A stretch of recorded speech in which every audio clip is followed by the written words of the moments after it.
Assalamualaikum warahmatullahi wabarakatuh. Selamat datang kembali di kanal video ini.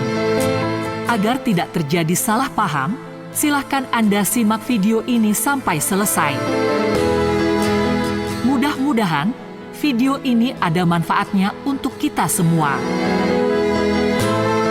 Amin.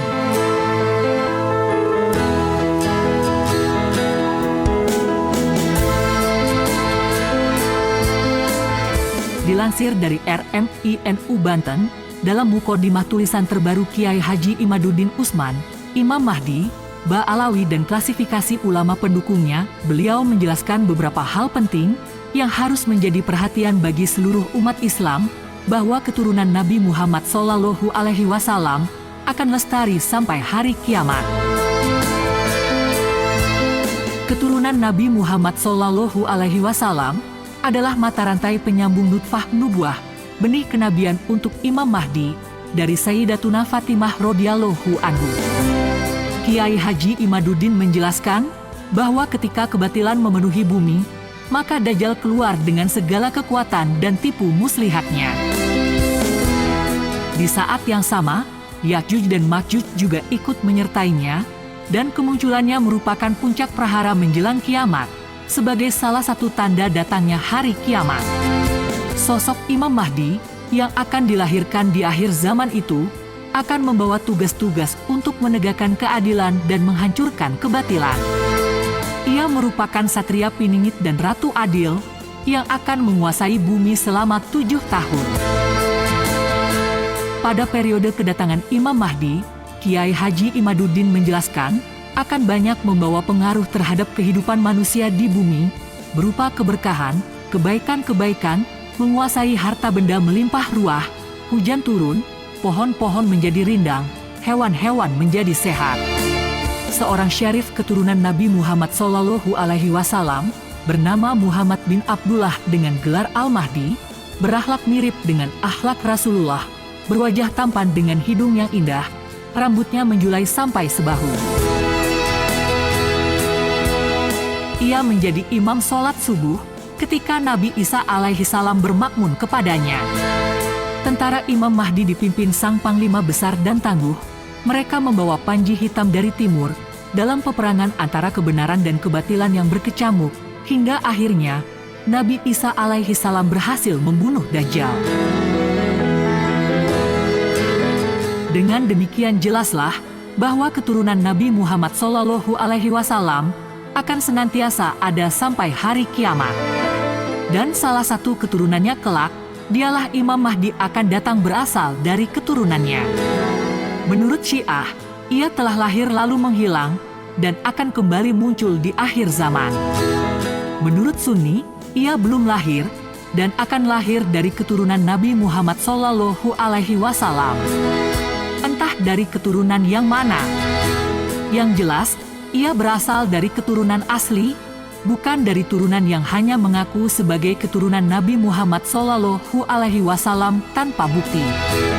Dengan demikian, bagi umat Islam, wajib menjaga nasab Nabi Muhammad SAW, jangan sampai ada dalam pohon-pohon nasab itu, masuk ke dalamnya para pemalsu, sehingga umat Islam dapat terhindar dari suatu klan yang mengaku nasab suci Nabi, lalu mengaku sebagai Imam Mahdi, padahal nasabnya terbukti palsu.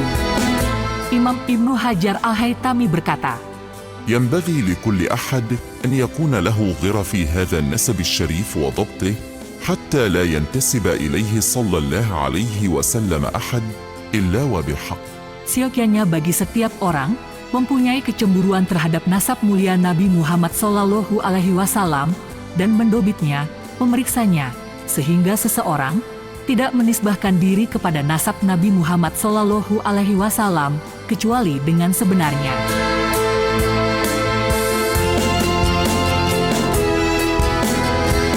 Dari pernyataan Imam Ibnu Hajar Al-Haytami ini, haram bagi para ulama mendiamkan terjadinya pengakuan nasab seseorang atau sekelompok manusia yang menisbahkan diri sebagai keturunan Nabi Muhammad SAW dengan dusta. Karena yang demikian itu termasuk istighfar bihaqil Mustafa, merendahkan hak Nabi Muhammad Shallallahu Alaihi Wasallam. Kiai Haji Imaduddin juga menyampaikan bahwa membongkar nasab-nasab palsu kepada Nabi Muhammad Shallallahu Alaihi Wasallam sejatinya bukan hanya dilakukan oleh dirinya terhadap nasab Ba'alawi yang mengaku-ngaku cucu Nabi Shallallahu Alaihi Wasallam. Beberapa ulama di Indonesia pun sebelumnya telah melakukan hal yang sama, seperti ulama-ulama di masa-masa lampau. Seperti yang dinukil Kiai Haji Imaduddin Usman Al-Bantani, Kitab Usul wa Qawaid fi Kasfi Mudais Syaraf. Dalam kitab itu menjelaskan beberapa orang yang telah dibongkar nasab palsunya oleh beberapa ulama. Ibnu Hazim Al-Andalusi dan Imam Tajuddin As-Subki misalnya telah membongkar kepalsuan nasab Bani Ubaid yang mengaku sebagai keturunan Nabi Muhammad Shallallahu Alaihi Wasallam. Al-Hakim An-Naisaburi telah membongkar kepalsuan nasab Abu Bakar Ar-Razi yang mengaku keturunan Muhammad bin Ayyub Al-Bajali.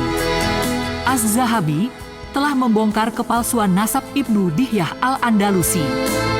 Ibnu Hajar Al-Asqalani juga telah membongkar kepalsuan nasab Syekh Abu Bakar Al-Qumi. Kiai Imaduddin Usman meyakini wajib bagi ulama yang mengetahui batalnya nasab seseorang yang menisbatkan dirinya kepada nasab Nabi Muhammad Shallallahu Alaihi Wasallam untuk menyebarkannya kepada orang lain. Seperti halnya Syekh Ibrahim bin Qasim dinukil dari kitab yang sama, beliau berkata, ولا يجوز للعالم كتمان علمه في هذا الباب فأمانة العلم والكشف عن اختلاط الأنساب من الأمر بالمعروف.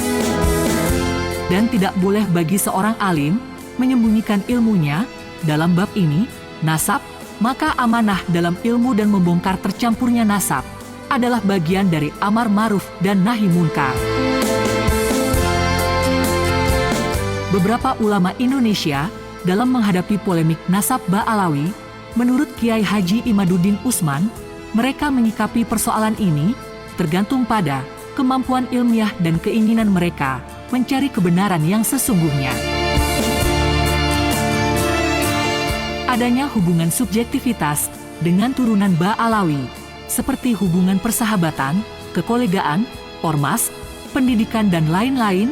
Oleh sebab inilah, mereka bersuara keras menentang kesimpulan tesis penelitian Kiai Haji Imaduddin Usman Al-Bantani.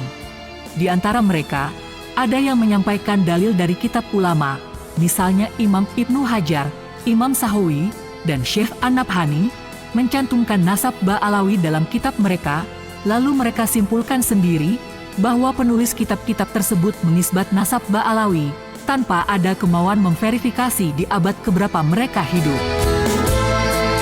Lalu, dari mana mereka mendapatkan referensi tersebut? Sementara ulama yang menyebut nasab Ba'alawi, seperti Ibnu Hajar yang hidup di abad ke-10 Hijriah, bagaimana bisa mendapatkan berita bahwa Ubaidillah itu anak Ahmad bin Isa? Begitu juga Imam As-Sahawi, ulama yang hidup di abad ke-10 Hijriah. Sementara Syekh An-Nabhani hidup di abad ke-14 Hijriah. Semua ulama yang menuliskan nasab Ba'alawi tersebut hidup setelah abad ke-9 Hijriah. Sementara Ubaidillah yang digadang-gadang Ba'alawi sebagai anak Ahmad bin Isa yang hidup di abad ke-4, tetapi tidak ada satupun ulama nasab yang menyebutkannya sebagai anak Ahmad bin Isa. Para turunan Ba'alawi bersama komplotannya, walau sejuta dalil telah disampaikan, mereka rupanya tidak akan pernah mau tahu inti permasalahan sembrautnya nasab mereka. Otak pemuja Ba'alawi dan turunannya semakin kopong, nafsu mereka semakin kalap, semakin membabi buta tanpa arah. Dari itu, segala cara apapun mereka lakukan hanya untuk membela nasab Ba'alawi yang tidak jelas itu. Sementara pokok masalah yang sebenarnya adalah klaim ketersambungan nasab Ubaidillah kepada Rasulullah yang hidup di abad ke-4 itu. Tidak ada satu kitab nasab apapun hingga abad ke-9 yang menyebut ia sebagai anak Ahmad bin Isa Ar-Rumi. Ada pula pendukung nasab Ba'alawi yang sudah memahami bahwa memang benar nasab Ba'alawi tidak disebutkan dalam kitab-kitab nasab abad ke-4 sampai abad 9. Namun sebab kebuntuan dan keangkuhan mereka dalam mempertahankan nasab Ba'alawi, mereka menyerang teori ilmu nasab standar kitab sezaman. Menurut mereka, justru ulama nasab tidak mensyaratkan sebuah nasab harus dicatat dalam kitab sezaman atau yang mendekatinya. Pendapat mereka, ketika suatu nasab hari ini ditulis dalam kitab, maka menurut mereka nasab tersebut sahih. Pernyataan ini benar-benar cacat logika, sebab bila demikian adanya, kemungkinan besar akan membuka celah banyak orang, seperti Ba'alawi, yang sampai hari ini mengaku-ngaku bahwa nasab mereka tersambung kepada nasab suci dan mulia, Nabi Muhammad Shallallahu Alaihi Wasallam. Begitulah cara mereka mempertahankan nasab Ba'alawi.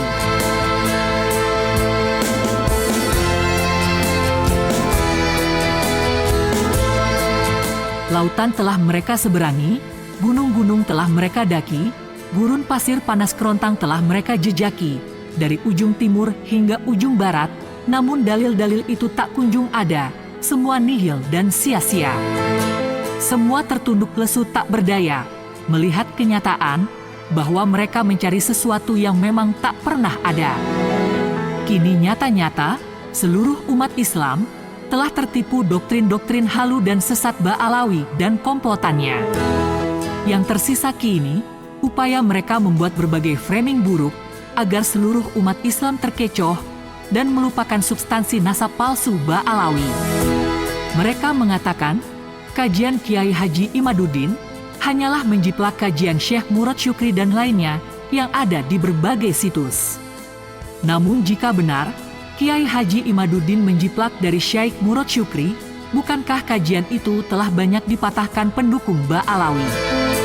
Lalu kenapa hingga hari ini, kalian wahai Ba'alawi dan turunannya, tak mampu menjawab dan mematahkan tesis beliau? Dan memang, tentu saja Syekh Murad Syukri dan ulama lainnya terdahulu harus diakui mempunyai peran terhadap tesis Kiai Imaduddin. Yang pasti, tesis Kiai Haji Imaduddin jauh lebih komprehensif dan mendetail dari ulama-ulama sebelumnya yang membatalkan nasab Ba'alawi. Kiai Haji Imaduddin telah banyak menemukan sisi-sisi lain yang belum ditemukan oleh pembatal nasab Ba'alawi sebelumnya. Dengan demikian, batalnya nasab Ba'alawi secara ilmiah, siapapun yang mau mencari kebenaran, tesis tersebut dapat diyakini dengan keyakinan yang sangat kokoh. Bagi mereka yang tidak mempunyai hubungan subjektivitas, terutama mereka yang mendapatkan informasi adanya keterputusan nasab Ba'alawi, berdasarkan penelitian Kiai Haji Imaduddin, para ulama itu benar-benar telah melakukan verifikasi secara mandiri, kemudian mendapatkan kesimpulan yang sama dengan Kiai Haji Imaduddin Utsman, serta mendukung tesis beliau. Tentu saja, di antara para ulama itu, ada yang berkesimpulan sama dengan beliau, kemudian memilih sikap diam dan menyimpannya untuk diri sendiri. Namun yang sangat disesalkan, di antara ulama-ulama itu, ada juga yang menganggap persoalan nasab palsu Ba'alawi tidak penting untuk dibahas. Apakah Ba'alawi benar-benar keturunan Nabi atau bukan?